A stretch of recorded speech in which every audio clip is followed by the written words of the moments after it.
Бисмиллах, қалдарыңыз қалай? Мен бүгін абрикосовый пирог жасайтын боламын. Ең алдымен бізге бірінші сортты жұмыртқа керек болады. Біз жұмыртқамызды жақсылап осылай араластырып аламыз венчиктің көмегімен. Мен сіздерге қазір граммен салып көрсететін боламын барлығын. Сонда сіздің пирогыңыз өте керемет болып шығады. Енді кезекте біз қантымызды салатын боламыз.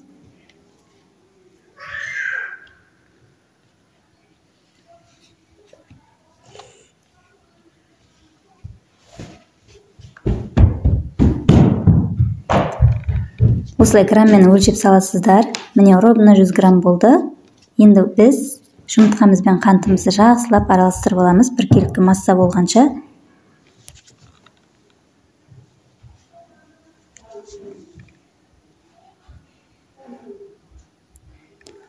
Енді кезекте біз бөлме температурасындағы сары майымызды саламыз. Біздің сары май ровно 100 грамм болу керек.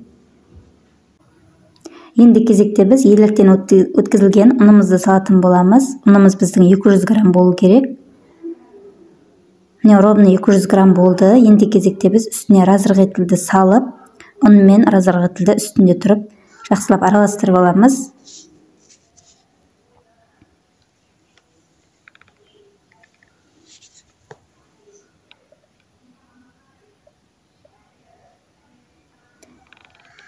Енді кезекте біз барлығын жақсылап араластырып, біз жұмсақ тест илейтін боламыз. Біздің тестіміз өте қатты да, жұмсақ та болмау керек.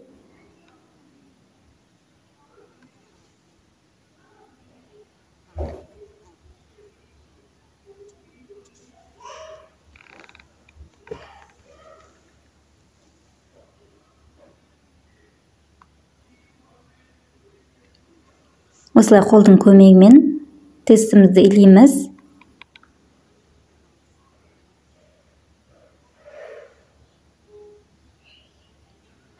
Қыздар, менің каналымда әртүрлі пирогтардың рецептілері бар. Каналыма өтіп, видеоны қараңыздар. Осы видеоға өз пікірлеріңізді қалдыруды ұмытпаңыздар. Сіздердің пікірлеріңіз мен үшін өте маңызды. Сондықтан пікір қалдыруды ұмытпаңыздар.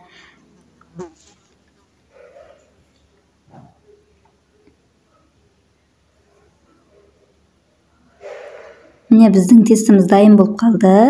Енді осыны мен холодильникке 30 минутқа қоямын. Пакетке салып, осылай пакетке салып аламын.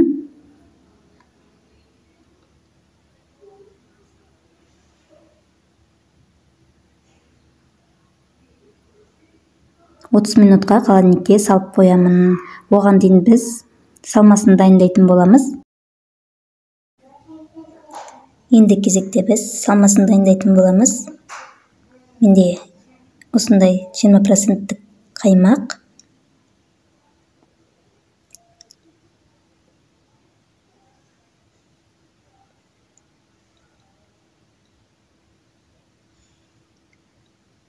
Енді кезекте біз сапалы сгущенкамызды салатын боламыз.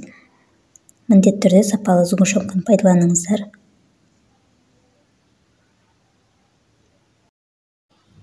Міне дайын болып қалды. Біздің салмамыз өте қою болды. Енді осыны біз формаға орналастырамыз. Содан кейін барып біз абрикосымызды кесіп осылай салатын боламыз. Менде 4 штук абрикосты мен ортасынан бөліп, сонда 8 штук болады. Осыны әдемілеп саламыз. Сіздер консервідегі абрикосты пайдалансаңыздар да болады.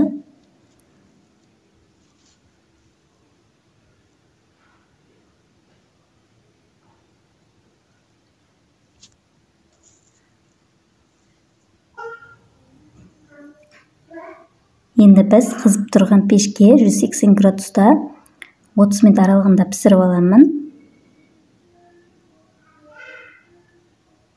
Өте дәмі керемет болып шықты. Пирогымыз өте жұмсақ. Сіздер де міндетті түрде осы рецептілерін жасап көріңіздер. Бір жасағынан шығатын біздің пирогымыз осындай. Біз пештен алғаннан кейін формасынан 1 сағатсыз алмайтын боламыз. Міне біздің пирогымыз пісіп шықты, өте әдемі болды. Енді кезекте кесіп жей берсеңіздер болады. Сіздермен болған Гүлжайнар, сау болыңыздар.